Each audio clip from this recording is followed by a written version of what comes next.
This is take two. So I'm making Jamaican gyozas. Gyozas are a type of dumpling in Japan, so they originate from jiaozi. And then I thought, why not try it with a Jamaican ingredient called plantain, which is similar to the banana, and I'm also going to add Scotch bonnet. So a few interesting infos about plantain. So originally it was from Southeast Asia, so equatorial regions. But it first came to prominence in the Caribbean around the time of the slave trade, so around the 1600s. So European slave traders brought the slaves over from West Africa, and plantain was a staple diet for these people suffering during the slave trade. And I'm terrible at history, so I don't really want to give some false facts, but anyway, so plantain is very similar to a dessert banana, with the main difference being that it's a lot starchier. So when you fry it down, then you'd expect the starch to be converted to sugar to make it sweeter. So you couldn't really enjoy it much if you ate it raw. And you need to make sure that it's sort of got black marks indicating it's ripe, because otherwise it'll be a bit too starchy. So I'm trying to do a similar approach to how the Jamaicans make it, but I'm failing quite badly, so I'll give a few more banana facts. Plantain's a variety and similar to dessert banana, and both originally developed or came about from a common ancestor or two common ancestors called the Musa balbisiana, I've forgotten the name, and then also Aka something or other. I'll add it in somewhere over here. The banana was one of the first cultivated plants, interestingly, and it's basically just a hybrid. I think it was around the 1900s, the common dessert banana and then plantain first came about. Before, they were coming from some wild banana, but I've looked into the rabbit hole of bananas and I really don't understand it still. So we'll move on to the gyoza. So that's interestingly, that came from jiaozi, so basically dumplings in China. So originally there was this emperor called Emperor Meiji who in 1872 lifted the ban on meat products in Japan. And the idea being he wanted Japanese people to look similarly big and get enough protein. So that led to basically more influence from Western countries and also China. So I think in recipe books they indicate jiaozi and came about then. So gyoza is just like a variation. Typically in China they boil their dumplings, gyoza, but in Japan with the gyoza you steam fry it, which we'll do later. And before I bore you all to death, so I've got 3 plantains here, I've chopped them up, and then I'm going to fry them. Because I'm doing like a Christopher Nolan movie, I'm actually going to go back in time now, because I've already done a few steps, but yeah, enjoy the next steps of the recipe.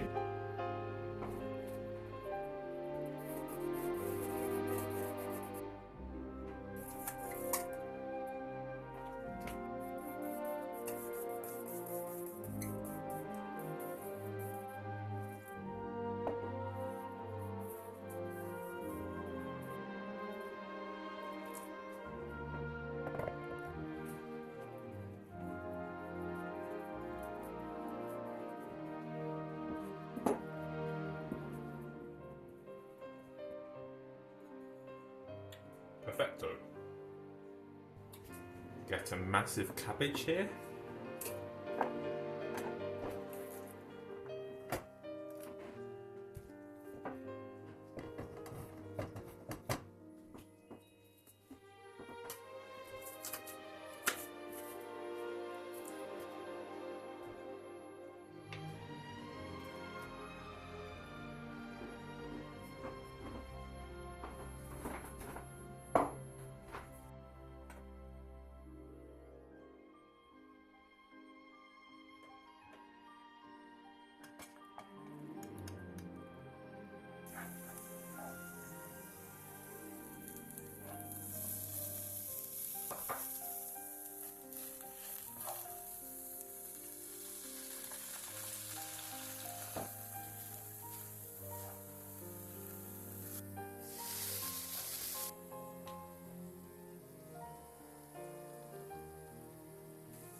that is seriously hot.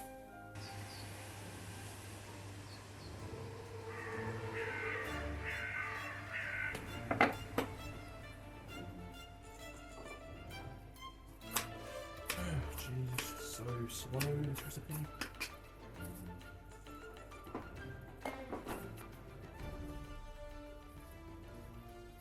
So this plantain needs quite a lot of oil, so I added about a tablespoon, but I need even more because it's not really cooking enough. But yeah, it sticks a little bit to the bottom of the pan, so just be careful of that when you're cooking it, and just stir it quite regularly, and it should be done about 5 to 10 minutes. So I just added my ginger there. So it looks golden brown now, so it's just about done. It's gone a little bit mushy as you can see, but it doesn't matter what I'm cooking. And it's quite sweet now as well, and got nice ginger taste. So we'll add the rest of my ingredients now, which I prepared earlier. And we'll turn it off the heat because it's sticking quite a lot as well. And you can also mash it a bit as well, because this is for a dumpling filling, it's quite nice, sort of like quite mushy as well. Yep. So that's ready for later to stuff in the gyozas. So we're 2 hours in the future now, and it's kneading time. So I'm going to knead this for about, if I can actually get it out of the bowl, I'm going to knead this for about 5 minutes, just so it's a bit more elastic, basically, and release the gluten. And yeah, I'll see you in 5 minutes. So I stupidly forgot to press video on this next bit, so I've been kneading it for about 5 minutes on a lightly floured surface. It's quite sticky, but after 5 minutes of kneading, as you can see, it's quite nice and elasticy now, so we'll go on to the next stage, which will be rolling it out. So sorry about the background noise. So we're going to divide this dough into 3 as per the recipe instructions. Not sure why exactly, probably because it stretches out quite well. And then take each of these ones, yeah, it doesn't have to be exact, and then we're going to roll it out basically, which needs quite a lot of flour.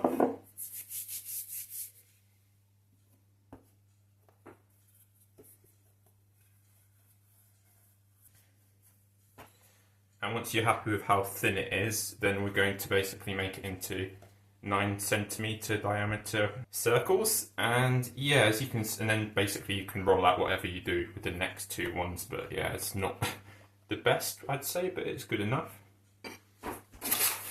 And then add them onto a lightly floured plate, and then stack them on top of each other with a light dust of flour.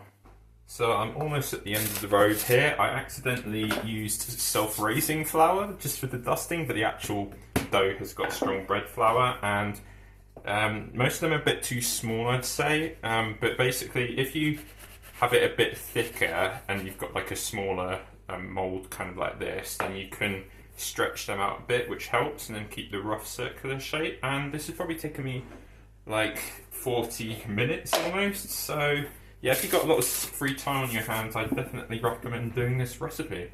So here we have all of the gyozas I've prepared, so we're going to fill them now. They're varying shape and then also size and also thickness, but I don't really care, so we'll move on to the next stage. So this is my rubbishy looking dumpling, which isn't done properly. There is a YouTube video which I'll link, which will show how to do it instead of this abomination.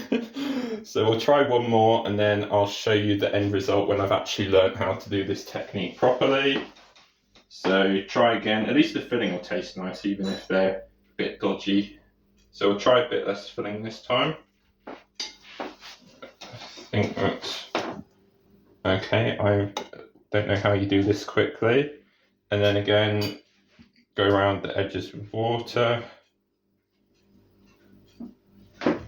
Try and get that in the center, and then I'm going to take, I don't know what the hell to do here. So I think the problem is these are quite small. They need to probably be a bit larger diameter to make it a bit easier. And they're also a bit hard to fold over. And then I think then you can mess around with the here with crimping. I'll link the YouTube video. I'm just going to do this the bad way, and then yeah, that's good enough. Yeah. So we'll see what it looks like at the end. So here's the aftermath of the attempts to make dumplings, which is a complete mess, and I'll be honest, my mum probably did the best job. There's some weird looking ones over there, so now we're getting on to the frying procedure. So I'm just going to use olive oil because I can't find the vegetable oil. So this is a non-stick pan. We're going to do it on quite a high heat, and God, I can't find anything. So basically, this will need to heat up quickly, and I'll come back in a minute once it's heated up. Stop. So I've magicked up here 100 ml of water.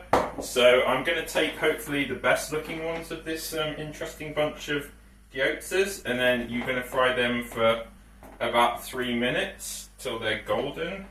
All of them look quite interesting. The problem is we ended up with so much mixture compared to the actual amount of like pastry dough, and also some of them are a bit too thin as well, so that's something you need to look out for, and also the fact quite a lot of them are quite sticky. But apart from that, everything's going very well, I'd say. So you want about probably 4 in there. You want them quite nicely separated, and I'll get the next utensil, which will ready for the next disaster probably.